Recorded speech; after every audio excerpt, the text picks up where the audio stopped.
Punjabi radio USA ਸੁਣ ਰਹੇ ਸਾਰੇ ਹੀ ਸਰੋਤਿਆਂ ਨੂੰ ਮੇਰੇ ਜਗਮੋਹਨ ਸਿੰਘ ਵੱਲੋਂ ਪਿਆਰ ਭਰੀ ਸਤਿ ਸ਼੍ਰੀ ਅਕਾਲ। ਅੱਜ 8 ਅਗਸਤ ਦਿਨ ਸੋਮਵਾਰ ਪ੍ਰੋਗਰਾਮ ਲੈ ਕੇ ਹਾਜ਼ਰ ਹਾਂ ਅਪਡੇਟ ਅਮਰੀਕਾ, ਜਿਸ ਦੇ ਵਿੱਚ ਤੁਹਾਨੂੰ ਵਰਲਡ ਨਿਊਜ਼, ਅਮਰੀਕਾ ਦੀਆਂ ਨਿਊਜ਼, ਮੌਸਮ ਦੇ ਬਾਰੇ ਜਾਣਕਾਰੀ, ਇਕੋਨਮੀ ਦੀ ਜਾਣਕਾਰੀ, ਵੱਖ-ਵੱਖ ਕੰਟਰੀ ਦੇ ਹਿਸਾਬ ਨਾਲ ਕਰੰਸੀ ਐਕਸਚੇਂਜ ਰੇਟ ਅਤੇ ਸੋਨੇ ਅਤੇ ਚਾਂਦੀ ਦੇ ਭਾਅ ਦੱਸਾਂਗੇ। ਖਬਰਾਂ ਦੀ ਸ਼ੁਰੂਆਤ ਕਰਨ ਤੋਂ ਪਹਿਲਾਂ ਅਸੀਂ ਧੰਨਵਾਦ ਕਰਦੇ ਹਾਂ ਆਪਣੇ ਸਪਾਂਸਰਸ ਦਾ, ਜਿਨ੍ਹਾਂ ਨੇ ਇਸ ਪ੍ਰੋਗਰਾਮ ਦੇ ਵਿੱਚ ਸਹਿਯੋਗ ਪਾਇਆ। ਅੱਜ ਦੀਆਂ ਖਬਰਾਂ ਦੇ ਸਪਾਂਸਰਸ ਹਨ ਖਾਲਸਾ ਇੰਸ਼ੋਰੈਂਸ ਏਜੰਸੀ ਵਾਲੇ ਸੈਨ ਹੋਜ਼ੇ ਤੋਂ, ਜੋ ਕਿ ਹਰ ਪ੍ਰਕਾਰ ਦੀ ਇੰਸ਼ੋਰੈਂਸ ਕਰਦੇ ਹਨ ਅਤੇ ਕਿਸੇ ਵੀ ਤਰ੍ਹਾਂ ਦੀ ਇੰਸ਼ੋਰੈਂਸ ਦੀ ਜਾਣਕਾਰੀ ਦੇ ਲਈ ਤੁਸੀਂ ਇਹਨਾਂ ਨੂੰ ਕਾਲ ਕਰ ਸਕਦੇ ਹੋ 408-272-2500 ਤੇ। ਇਸ ਦੇ ਨਾਲ ਸੰਤੋਖ ਸਿੰਘ ਵਾਸੀ ਪਰਮਜੀਤ ਕੌਰ ਜੀ ਵਾਸੀ ਫਰੀਮੌਂਟ ਤੋਂ, ਮਨਜੀਤ ਸਿੰਘ ਨਰਿੰਦਰ ਕੌਰ ਕੁਲਾਰ ਜੀ ਕਲੋਵਿਸ ਤੋਂ ਅਤੇ ਗਿਆਨ ਸਿੰਘ ਨਾਗਰਾ ਜੀ ਸੈਨ ਹੋਜ਼ੇ ਤੋਂ। ਜੇਕਰ ਤੁਸੀਂ ਵੀ ਇਸ ਪ੍ਰੋਗਰਾਮ ਨੂੰ ਜਾਂ ਪੰਜਾਬੀ ਰੇਡੀਓ USA ਦੇ ਕਿਸੇ ਵੀ ਹੋਰ ਪ੍ਰੋਗਰਾਮ ਨੂੰ ਸਪਾਂਸਰ ਕਰਨਾ ਚਾਹੁੰਦੇ ਹੋ ਤਾਂ ਤੁਸੀਂ ਕਾਲ ਕਰ ਸਕਦੇ ਹੋ 408-722-7698 ਤੇ, ਜਾਂ ਫਿਰ ਈਮੇਲ ਕਰ ਸਕਦੇ ਹੋ ਸਾਡੇ ਈਮੇਲ ਐਡਰੈਸ info@punjabiradio.usa.com ਤੇ। ਹੁਣ ਵਧਦੇ ਹਾਂ ਜੀ ਅੱਜ ਦੀ ਪਹਿਲੀ ਖਬਰ ਵੱਲ। ਡੋਨਲਡ ਟਰੰਪ ਅਤੇ ਰਿਪਬਲਿਕਨ ਨੇਤਾਵਾਂ ਦੇ ਵਿਚਕਾਰ ਲੜਾਈ ਹੋਰ ਵੱਧਦੀ ਹੀ ਨਜ਼ਰ ਆ ਰਹੀ ਹੈ। ਅੱਜ ਦੇਸ਼ ਦੇ ਲਗਭਗ 50 ਰਿਪਬਲਿਕਨ ਨੈਸ਼ਨਲ ਸਿਕਿਉਰਿਟੀ ਆਫੀਸ਼ੀਅਲਸ ਨੇ, ਜੋ ਕਿ ਰਾਸ਼ਟਰਪਤੀ ਜਾਰਜ ਬੁਸ਼ ਦੇ ਸਮੇਂ ਕੈਬਨਿਟ ਦੇ ਮੈਂਬਰ ਵੀ ਸਨ ਜਾਂ ਫਿਰ ਉਹਨਾਂ ਦੇ ਨਜ਼ਦੀਕੀ ਸਲਾਹਕਾਰ ਸਨ, ਉਹਨਾਂ ਨੇ ਇੱਕ ਲੈਟਰ ਡੋਨਲਡ ਟਰੰਪ ਦੇ ਖਿਲਾਫ ਲਿਖੀ, ਜਿਸ ਦੇ ਵਿੱਚ ਉਹਨਾਂ ਨੇ ਡੋਨਲਡ ਟਰੰਪ ਦੀ ਨਿੰਦਾ ਕੀਤੀ ਅਤੇ ਉਸ ਨੂੰ ਰਾਸ਼ਟਰਪਤੀ ਬਣਨ ਦੇ ਲਈ ਅਯੋਗ ਘੋਸ਼ਿਤ ਕੀਤਾ। ਉਹਨਾਂ ਨੇ ਆਪਣੀ ਇਸ ਚਿੱਠੀ ਦੇ ਵਿੱਚ ਕਿਹਾ ਕਿ ਡੋਨਲਡ ਟਰੰਪ ਜੇਕਰ ਰਾਸ਼ਟਰਪਤੀ ਬਣਦੇ ਹਨ ਤਾਂ ਉਹ ਨੈਸ਼ਨਲ ਸਿਕਿਉਰਿਟੀ ਨੂੰ ਦਾਅ ਤੇ ਲਾ ਦੇਣਗੇ। ਉਹਨਾਂ ਨੇ ਆਪਣੀ ਚਿੱਠੀ ਦੇ ਵਿੱਚ ਇਹ ਵੀ ਜ਼ਿਕਰ ਕੀਤਾ ਕਿ ਜੇਕਰ ਡੋਨਲਡ ਟਰੰਪ ਰਾਸ਼ਟਰਪਤੀ ਬਣੇ ਤਾਂ ਉਹ ਅਮਰੀਕਾ ਦੇ ਸੰਵਿਧਾਨ ਸਿਧਾਂਤਾਂ ਦੇ ਬਿਲਕੁਲ ਖਿਲਾਫ ਕੰਮ ਕਰਨਗੇ। ਉਹਨਾਂ ਨੇ ਕਿਹਾ ਕਿ ਸਾਡੇ ਚੋਂ ਕੋਈ ਵੀ ਡੋਨਲਡ ਟਰੰਪ ਦੇ ਲਈ ਵੋਟ ਨਹੀਂ ਕਰ ਰਿਹਾ। ਹਾਲਾਂਕਿ ਉਹਨਾਂ ਨੇ ਇਹ ਵੀ ਨਹੀਂ ਲਿਖਿਆ ਕਿ ਉਹ ਹਿਲਰੀ ਕਲਿੰਟਨ ਨੂੰ ਆਪਣੀ ਵੋਟ ਪਾਉਣਗੇ। ਪਿਛਲੇ ਕਈ ਚਿਰ ਤੋਂ ਜਿੰਨੇ ਵੀ ਰਿਪਬਲਿਕਨ ਪਾਰਟੀ ਦੇ ਉਮੀਦਵਾਰ ਡੋਨਲਡ ਟਰੰਪ ਤੋਂ ਨਾਰਾਜ਼ ਲੱਗ ਰਹੇ ਹਨ, ਉਹ ਲਿਬਰਟੇਰੀਅਨ ਪਾਰਟੀ ਦੇ ਵੱਲ ਜਾਂਦੇ ਹੋਏ ਨਜ਼ਰ ਆ ਰਹੇ ਹਨ। ਉਧਰੋਂ ਹੀ ਡੋਨਲਡ ਟਰੰਪ ਲਗਾਤਾਰ ਹਿਲਰੀ ਕਲਿੰਟਨ ਅਤੇ ਓਬਾਮਾ ਪ੍ਰਸ਼ਾਸਨ ਦੇ ਉੱਤੇ ਹਮਲੇ ਕਰ ਰਹੇ ਹਨ। ਔਰ ਡੋਨਲਡ ਟਰੰਪ ਨੇ ਆਪਣੇ ਇੱਕ ਦਿੱਤੇ ਬਿਆਨ ਦੇ ਵਿੱਚ ਹਿਲਰੀ ਕਲਿੰਟਨ ਦੇ ਖਿਲਾਫ ਬੋਲਦੇ ਹੋਏ ਕਿਹਾ ਕਿ ਹਿਲਰੀ ਕਲਿੰਟਨ ਭ੍ਰਿਸ਼ਟਾਚਾਰ ਦੀ ਮਹਾਰਾਣੀ ਹੈ ਅਤੇ ਡੋਨਲਡ ਟਰੰਪ ਨੇ ਹਿਲਰੀ ਕਲਿੰਟਨ ਨੂੰ ਰਾਸ਼ਟਰਪਤੀ ਦੇ ਅਹੁਦੇ ਦੇ ਲਈ ਅਯੋਗ ਕਰਾਰ ਦਿੱਤਾ ਅਤੇ ਉਹਨਾਂ ਨੇ ਇੱਥੋਂ ਤੱਕ ਵੀ ਕਿਹਾ ਕਿ ਹਿਲਰੀ ਕਲਿੰਟਨ ਦੇ ਦਿਮਾਗ ਦੇ ਵਿੱਚ ਸ਼ਾਰਟ ਸਰਕਟ ਹੋ ਗਿਆ ਹੈ। ਉਹਨਾਂ ਨੇ ਕਿਹਾ ਕਿ ਡੈਮੋਕ੍ਰੈਟਿਕ ਪਾਰਟੀ ਦੀ ਉਮੀਦਵਾਰ ਹਿਲਰੀ ਕਲਿੰਟਨ ਮਾਨਸਿਕ ਤੌਰ ਦੇ ਉੱਤੇ ਫਿੱਟ ਨਹੀਂ ਤੇ ਉਹ ਦੇਸ਼ ਦੇ ਲਈ ਮੁਸੀਬਤ ਖੜੀ ਕਰੇਗੀ। ਅਤੇ ਉਧਰੋਂ ਹੀ ਆਏ ਤਾਜ਼ਾ ਸਰਵੇਖਣ ਦੇ ਮੁਤਾਬਿਕ ਹਿਲਰੀ ਕਲਿੰਟਨ ਫਿਰ ਡੋਨਲਡ ਟਰੰਪ ਤੋਂ ਲੀਡ ਲੈਂਦੀ ਹੋਈ ਨਜ਼ਰ ਆ ਰਹੀ ਹੈ। ਹਿਲਰੀ ਕਲਿੰਟਨ ਲਗਾਤਾਰ 8-9 ਪੁਆਇੰਟਾਂ ਦੀ ਲੀਡ ਦੇ ਉੱਤੇ ਡੋਨਲਡ ਟਰੰਪ ਤੋਂ ਅੱਗੇ ਚੱਲ ਰਹੀ ਹੈ।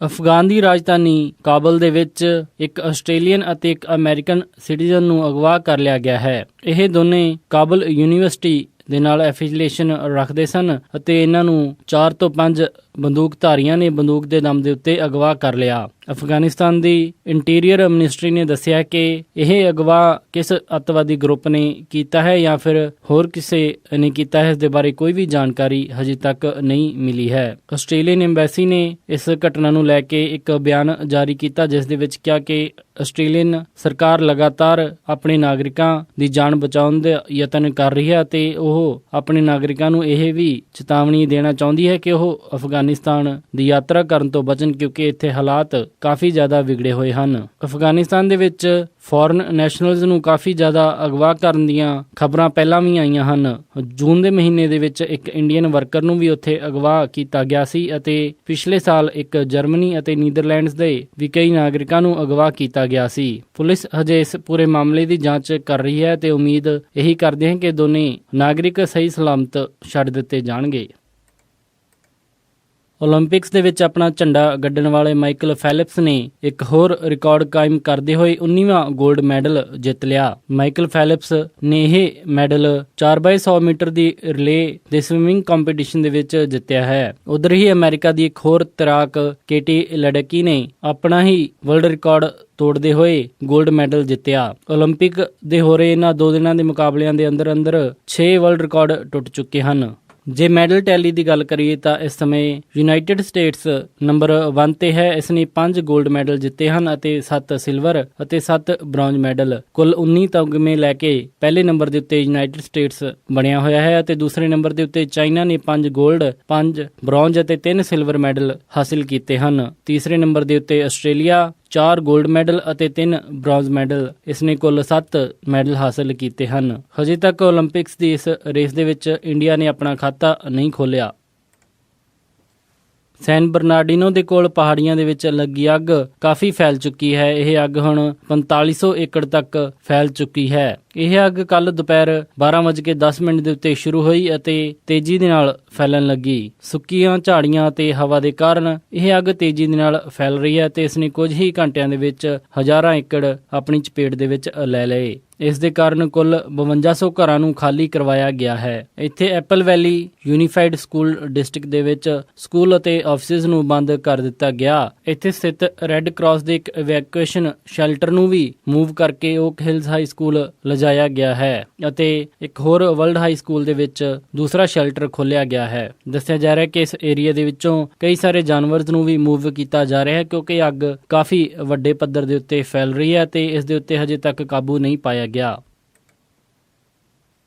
ਪਾਕਿਸਤਾਨ ਦੇ ਕੁਵੇਟਾ ਸ਼ਹਿਰ ਦੇ ਵਿੱਚ ਇੱਕ ਸੁਸਾਈਡ ਬੰਬਰ ਨੇ ਹਮਲਾ ਕਰਦੇ ਹੋਏ ਇੱਕ ਹਸਪੀਟਲ ਦੇ ਉੱਤੇ ਹਮਲਾ ਕਰ ਦਿੱਤਾ ਅਤੇ ਇਸ ਦੇ ਵਿੱਚ ਕੁੱਲ 70 ਤੋਂ ਜ਼ਿਆਦਾ ਲੋਕਾਂ ਦੇ ਮਾਰੇ ਜਾਣ ਦੀ ਖਬਰ ਆਈ ਹੈ। ਅਧਿਕਾਰੀਆਂ ਨੇ ਦੱਸਿਆ ਕਿ ਇਸ ਹਮਲੇ ਤੋਂ ਪਹਿਲਾਂ ਇੱਥੇ ਕਾਫੀ ਸੰਖਿਆ ਦੇ ਵਿੱਚ ਵਕੀਲ ਆਪਣੇ ਹੋਏ ਇੱਕ ਸਾਥੀ ਦੀ ਸ਼ੂਟਿੰਗ ਦੇ ਵਿੱਚ ਮੌਤ ਦਾ ਅਫਸੋਸ ਕਰਨ ਆਏ ਸਨ ਅਤੇ ਇਸ ਨੂੰ ਲੈ ਕੇ ਉਸ ਪੂਰੀ ਘਟਨਾ ਨੂੰ ਨਿੰਦਣ ਦੇ ਲਈ ਇੱਕ ਪ੍ਰਦਰਸ਼ਨ ਮਾਰਚ ਕੱਢ ਰਹੇ ਸਨ। ਅਧਿਕਾਰੀ ਦੱਸ ਰਹੇ ਹਨ ਕਿ ਮਰਨ ਵਾਲਿਆਂ ਦੀ ਸੰਖਿਆ ਇਸ ਤੋਂ ਜ਼ਿਆਦਾ ਵੀ ਵੱਧ ਸਕਦੀ ਹੈ। ਉੱਥੋਂ ਦੀ ਇੱਕ ਨਿਊਜ਼ ਏਜੰਸੀ ਦੇ ਮੁਤਾਬਿਕ ਇਸ ਹਮਲੇ ਦੀ ਜ਼ਿੰਮੇਵਾਰੀ ਪਾਕਿਸਤਾਨ ਦੀ ਇੱਕ ਲੋਕਲ ਇਸਲਾਮਿਕ ਸਟੇਟ ਦੀ ਬ੍ਰਾਂਚ ਨੇ ਲਈ ਹੈ। ਦੱਸਿਆ ਜਾ ਰਿਹਾ ਹੈ ਕਿ ਕੁਵੇਟਾ ਦੇ ਵਿੱਚ ਸ਼ੀਆਈਟ ਦੀ ਇੱਕ ਮਾਈਨੋਰਿਟੀ ਗਰੁੱਪ ਹੈ ਜਿਸ ਨੂੰ ਕਿ ਸੁੰਨੀ ਐਕਸਟ੍ਰੀਮਿਸਟ ਗਰੁੱਪ ਦੁਆਰਾ ਲਗਾਤਾਰ ਟਾਰਗੇਟ ਕੀਤਾ ਜਾਂਦਾ ਰਿਹਾ ਹੈ। ਕੁਵੇਟਾ ਸ਼ਹਿਰ ਪਾਕਿਸਤਾਨ ਦੀ ਸਟੇਟ ਬਲੋਚਿਸਤਾਨ ਦੇ ਵਿੱਚ ਪੈਂਦਾ ਹੈ ਅਤੇ ਇੱਥੇ ਪਹਿਲਾਂ ਵੀ ਅੱਤਵਾਦੀ ਹਮਲਿਆਂ ਦਾ ਸਾਇਆ ਬਣਿਆ ਰਿਹਾ ਹੈ। ਡੈਲਟਾ ਏਅਰਲਾਈਨਸ ਦੇ ਸਿਸਟਮ ਦੇ ਵਿੱਚ ਹੋਈ ਪਾਵਰ ਆਊਟੇਜ ਅਤੇ ਉਹਨਾਂ ਦੇ ਸਰਵਰ ਡਾਊਨ ਹੋਣ ਕਾਰਨ ਸੈਂਕੜੇ ਫਲਾਈਟਾਂ ਨੂੰ ਰੱਦ ਕਰਨਾ ਪਿਆ ਅਤੇ ਬਹੁਤ ਸਾਰੀਆਂ ਫਲਾਈਟਸ ਇਸ ਦੇ ਚੱਲਦੇ ਡਿਲੇ ਹੋਈਆਂ। ਐਟਲਾਂਟਾ ਸਥਿਤ ਡੈਲਟਾ US ਦੀ ਦੂਸਰੀ ਸਭ ਤੋਂ ਵੱਡੀ ਏਅਰਲਾਈਨ ਹੈ ਜਿਸ ਦੇ ਵਿੱਚ ਸਭ ਤੋਂ ਜ਼ਿਆਦਾ ਪੈਸੇਂਜਰਸ ਦਾ ਟ੍ਰੈਫਿਕ ਹੁੰਦਾ ਹੈ। ਇਸ ਨੇ ਅੱਜ ਘੋਸ਼ਣਾ ਕਰਦੇ ਹੋਏ ਦੱਸਿਆ ਕਿ 450 ਤੋਂ ਜ਼ਿਆਦਾ ਫਲਾਈਟਸ ਅੱਜ ਪਾਵਰ ਆਊਟੇਜ ਦੇ ਕਾਰਨ ਰੱਦ ਕਰਨੀਆਂ ਪਈਆਂ ਅਤੇ 6 ਘੰਟੇ ਬਾਅਦ ਫਲਾਈਟਸ ਆਪਣੇ ਨਾਰਮਲ ਸਮੇਂ ਦੇ ਉੱਤੇ ਚੱਲ ਸਕੀਆਂ। ਇਸ ਤੋਂ ਪਹਿਲਾਂ ਸਾਊਥ ਵੈਸਟ ਏਅਰਲਾਈਨਸ ਦੇ ਨੂੰ ਵੀ ਇੱਕ ਪਾਵਰ ਆਊਟੇਜ ਦੀ ਸਮੱਸਿਆ ਚੱਲਣੀ ਪਈ ਸੀ ਜਿਸ ਦੇ ਕਾਰਨ ਉਸ ਦੀਆਂ ਕਾਫੀ ਸਾਰੀਆਂ ਫਲਾਈਟਸ ਰੱਦ ਹੋਈਆਂ ਸਨ। ਡੈਲਟਾ ਏਅਰਲਾਈਨਸ ਨੇ ਇਸ ਦੇ ਉੱਤੇ ਪੈਸੇਂਜਰਸ ਨੂੰ ਜਾਣਕਾਰੀ ਦਿੱਤੀ ਹੈ ਕਿ ਜਿਨ੍ਹਾਂ ਦੀਆਂ ਵੀ ਫਲਾਈਟਸ 8 ਅਗਸਤ ਤੋਂ ਲੈ ਕੇ 12 ਅਗਸਤ ਤੱਕ ਦੀਆਂ ਬੁੱਕ ਹੋਈਆਂ ਸਨ ਅਤੇ ਉਹਨਾਂ ਦੀਆਂ ਫਲਾਈਟਸ ਜੇ ਕੈਂਸਲ ਹੋ ਗਈਆਂ ਹਨ ਤਾਂ ਉਹਨਾਂ ਨੂੰ ਪੂਰਾ ਰਿਫੰਡ ਕਰ ਦਿੱਤਾ ਜਾਏਗਾ ਅਤੇ ਜਿਨ੍ਹਾਂ ਦੀਆਂ ਫਲਾਈਟਸ ਡਿਲੇ ਹੋਈਆਂ ਹਨ ਉਹਨਾਂ ਨੂੰ $200 ਦੇ ਵਾਊਚਰਸ ਦਿੱਤੇ ਜਾਣਗੇ। ਇਹ ਸਨ ਅੱਜ ਦੀਆਂ ਕੁਝ ਖਾਸ ਖਬਰਾਂ। ਹੁਣ ਵਧਦੇ ਹਾਂ ਜੀ ਮੌਸਮ ਦੀ ਜਾਣਕਾਰੀ ਦੇ ਵੱਲ। ਮੰਗਲਵਾਰ ਨੂੰ ਸੈਨ ਹੋਜ਼ੇ ਦੇ ਵਿੱਚ ਹਾਈ ਟੈਂਪਰੇਚਰ ਰਹੇਗਾ 81 ਡਿਗਰੀ ਅਤੇ ਰਾਤ ਨੂੰ ਲੋ ਟੈਂਪਰੇਚਰ 58 ਡਿਗਰੀ। ਸੈਨ ਫਰਾਂਸਿਸਕੋ ਦੇ ਵਿੱਚ 68 ਡਿਗਰੀ ਹਾਈ ਅਤੇ ਰਾਤ ਨੂੰ 54 ਡਿਗਰੀ ਲੋ। ਸੈਕਰਾਮੈਂਟੋ ਦੇ ਵਿੱਚ 95 ਡਿਗਰੀ ਹਾਈ ਅਤੇ ਰਾਤ ਨੂੰ 59 ਡਿਗਰੀ ਲੋ। ਯੂਬਾ ਸਿਟੀ ਦੇ ਵਿੱਚ 95 ਡਿਗਰੀ ਹਾਈ ਅਤੇ ਰਾਤ ਨੂੰ 60 ਡਿਗਰੀ ਲੋ। ਸਟਾਕਟਨ ਦੇ ਵਿੱਚ 94 ਡਿਗਰੀ ਹਾਈ ਅਤੇ ਰਾਤ ਨੂੰ 58 ਡਿਗਰੀ ਲੋ। ਟ੍ਰੇਸੀ ਦੇ ਵਿੱਚ 94 ਡਿਗਰੀ ਹਾਈ ਅਤੇ ਰਾਤ ਨੂੰ 61 ਡਿਗਰੀ ਲੋ। ਮੋਡੈਸਟੋ ਦੇ ਵਿੱਚ 94 ਡਿਗਰੀ ਹਾਈ ਅਤੇ ਰਾਤ ਨੂੰ 62 ਡਿਗਰੀ ਲੋ। ਫ੍ਰੈਜ਼ਨੋ ਦੇ ਵਿੱਚ 97 ਡਿਗਰੀ ਹਾਈ ਅਤੇ ਰਾਤ ਨੂੰ 64 ਡਿਗਰੀ ਲੋ। ਬੇਕਰਫੀਲਡ ਦੇ ਵਿੱਚ 98 ਡਿਗਰੀ ਹਾਈ ਅਤੇ ਰਾਤ ਨੂੰ 69 ਡਿਗਰੀ ਲੋ। ਲਾਸ ਐਂਜਲਸ ਦੇ ਵਿੱਚ 80 ਡਿਗਰੀ ਹਾਈ ਅਤੇ ਰਾਤ ਨੂੰ 63 ਡਿਗਰੀ ਲੋ। ਟਰਕੀ ਦੇ ਵਿੱਚ 77 ਡਿਗਰੀ ਹਾਈ ਅਤੇ ਰਾਤ ਨੂੰ 37 ਡਿਗਰੀ ਲੋ। ਸਾਊਥ ਲੇਕ ਟਾਹੋ ਦੇ ਵਿੱਚ 77 ਡਿਗਰੀ ਹਾਈ ਅਤੇ ਰਾਤ ਨੂੰ 38 ਡਿਗਰੀ ਲੋ। ਪੋਰਟਲੈਂਡ ਓਰੇਗਨ ਦੇ ਵਿੱਚ 71 ਡਿਗਰੀ ਹਾਈ ਅਤੇ ਰਾਤ ਨੂੰ 57 ਡਿਗਰੀ ਲੋ। ਸੈਟਲ ਦੇ ਵਿੱਚ 67 ਡਿਗਰੀ ਹਾਈ ਅਤੇ ਰਾਤ ਨੂੰ 58 ਡਿਗਰੀ ਲੋ। ਫਲੈਗਸਟੈਫ ਐਰੀਜ਼ੋਨਾ ਦੇ ਵਿੱਚ 75 ਡਿਗਰੀ ਹਾਈ ਅਤੇ ਰਾਤ ਨੂੰ 53 ਡਿਗਰੀ ਲੋ। ਸਾਲਟ ਲੇਕ ਸਿਟੀ ਯੂਟਾ ਦੇ ਵਿੱਚ 97 ਡਿਗਰੀ ਹਾਈ ਅਤੇ ਰਾਤ ਨੂੰ 66 ਡਿਗਰੀ ਲੋ। ਸ਼ਿਕਾਗੋ ਦੇ ਵਿੱਚ 86 ਡਿਗਰੀ ਹਾਈ ਅਤੇ ਰਾਤ ਨੂੰ 71 ਡਿਗਰੀ ਲੋ। ਨਿਊਯਾਰਕ ਦੇ ਵਿੱਚ 87 ਡਿਗਰੀ ਹਾਈ ਅਤੇ ਰਾਤ ਨੂੰ 75 ਡਿਗਰੀ ਲੋ। ਕੈਨੇਡਾ ਟੋਰਾਂਟੋ ਦੇ ਵਿੱਚ 32 ਡਿਗਰੀ ਸੈਲਸੀਅਸ ਹਾਈ ਅਤੇ ਰਾਤ ਨੂੰ 22 ਡਿਗਰੀ ਸੈਲਸੀਅਸ ਲੋ। ਵਿਨੀਪੈਗ ਦੇ ਵਿੱਚ 23 ਡਿਗਰੀ ਸੈਲਸੀਅਸ ਹਾਈ ਅਤੇ ਰਾਤ ਨੂੰ 11 ਡਿਗਰੀ ਸੈਲਸੀਅਸ ਲੋ। ਕੈਲਗਰੀ ਦੇ ਵਿੱਚ 23 ਡਿਗਰੀ ਸੈਲਸੀਅਸ ਹਾਈ ਅਤੇ ਰਾਤ ਨੂੰ 12 ਡਿਗਰੀ ਸੈਲਸੀਅਸ ਲੋ। ਕੈਨੇਡਾ ਵੈਨਕੂਵਰ ਦੇ ਵਿੱਚ 20 ਡਿਗਰੀ ਸੈਲਸੀਅਸ ਹਾਈ ਅਤੇ ਰਾਤ ਨੂੰ 14 ਡਿਗਰੀ ਸੈਲਸੀਅਸ ਲੋ। ਪੰਜਾਬ ਅੰਮ੍ਰਿਤਸਰ ਦੇ ਵਿੱਚ 35 ਡਿਗਰੀ ਸੈਲਸੀਅਸ ਹਾਈ ਅਤੇ ਰਾਤ ਨੂੰ 26 ਡਿਗਰੀ ਸੈਲਸੀਅਸ ਸੈਲਸੀਅਸ ਲੋ। ਮੈਲਬਨ ਆਸਟ੍ਰੇਲੀਆ ਦੇ ਵਿੱਚ 16 ਡਿਗਰੀ ਸੈਲਸੀਅਸ ਆਈ ਅਤੇ ਰਾਤ ਨੂੰ 8 ਡਿਗਰੀ ਸੈਲਸੀਅਸ ਲੋ। ਲੰਡਨ ਦੇ ਵਿੱਚ 20 ਡਿਗਰੀ ਸੈਲਸੀਅਸ ਆਈ ਅਤੇ ਰਾਤ ਨੂੰ 10 ਡਿਗਰੀ ਸੈਲਸੀਅਸ ਲੋ। ਬਰਲਿਨ ਦੇ ਵਿੱਚ 21 ਡਿਗਰੀ ਸੈਲਸੀਅਸ ਆਈ ਅਤੇ ਰਾਤ ਨੂੰ 10 ਡਿਗਰੀ ਸੈਲਸੀਅਸ ਲੋ ਅਤੇ ਪੈਰਿਸ ਦੇ ਵਿੱਚ 21 ਡਿਗਰੀ ਸੈਲਸੀਅਸ ਆਈ ਅਤੇ ਰਾਤ ਨੂੰ 9 ਡਿਗਰੀ ਸੈਲਸੀਅਸ ਲੋ ਰਹੇਗਾ ਜੀ। ਇਸੀ ਜੀ ਮੌਸਮ ਦੀ ਜਾਣਕਾਰੀ। ਹੁਣ ਵਧਦੇ ਹਾਂ ਜੀ ਸਟਾਕ ਮਾਰਕੀਟ ਦੀ ਇਨਫੋਰਮੇਸ਼ਨ ਦੇ ਵੱਲ। ਸੋਮਵਾਰ ਨੂੰ ਕਲੋਜ਼ਿੰਗ ਦੇ ਸਮੇਂ ਡਾਓ ਜੋਨਸ 14 ਅੰਕਾਂ ਦੀ ਗਿਰਾਵਟ ਦੇ ਨਾਲ 18,529.29 ਤੇ ਬੰਦ ਹੋਇਆ। ਨੈਸਡੈਕ 7 ਅੰਕਾਂ ਦੀ ਗਿਰਾਵਟ ਦੇ ਨਾਲ 5213.14 ਤੇ ਬੰਦ ਹੋਇਆ। S&P 1 ਅੰਕ ਦੀ ਗਿਰਾਵਟ ਦੇ ਨਾਲ 2180.89 ਤੇ ਬੰਦ ਹੋਇਆ। ਵਿਲਸ਼ੇਅਰ 5000 6 ਅੰਕਾਂ ਦੀ ਗਿਰਾਵਟ ਦੇ ਨਾਲ 22,627.91 ਤੇ ਬੰਦ ਹੋਇਆ। ਅਤੇ ਅੱਜ ਦਾ ਸਭ ਤੋਂ ਮਸ਼ਹੂਰ ਸਟਾਕ GoPro ਕੰਪਨੀ ਦਾ ਰਿਹਾ, ਜਿਸ ਦੀ ਕੀਮਤ 14.30 ਰਹੀ। ਕਰੰਸੀ ਐਕਸਚੇਂਜ ਰੇਟ ਦੇ ਵਿੱਚ ਇੱਕ US ਡਾਲਰ ਦੀ ਕੀਮਤ ਰਹੀ 60 ਰੁਪਏ 80 ਪੈਸੇ, ਇੱਕ ਕੈਨੇਡੀਅਨ ਡਾਲਰ ਦੀ ਕੀਮਤ ਰਹੀ 50 ਰੁਪਏ 72 ਪੈਸੇ, ਇੱਕ ਬ੍ਰਿਟਿਸ਼ ਪਾਉਂਡ ਦੀ ਕੀਮਤ ਰਹੀ 86 ਰੁਪਏ 85 ਪੈਸੇ, ਇੱਕ ਯੂਰੋ ਦੀ ਕੀਮਤ ਰਹੀ 74 ਰੁਪਏ 5 ਪੈਸੇ, ਇੱਕ ਆਸਟ੍ਰੇਲੀਅਨ ਡਾਲਰ ਦੀ ਕੀਮਤ ਰਹੀ 51 ਰੁਪਏ 9 ਪੈਸੇ, ਇੱਕ ਨਿਊਜ਼ੀਲੈਂਡ ਡਾਲਰ ਦੀ ਕੀਮਤ ਰਹੀ 47 ਰੁਪਏ 71 ਪੈਸੇ, ਇੱਕ ਸਿੰਗਾਪੁਰ ਡਾਲਰ ਦੀ ਕੀਮਤ ਰਹੀ 49 ਰੁਪਏ 56 ਪੈਸੇ, ਇੱਕ ਬਹਿਰੀਨੀ ਦਿਨਾਰ ਦੀ ਕੀਮਤ ਰਹੀ 177 ਰੁਪਏ 2 ਪੈਸੇ,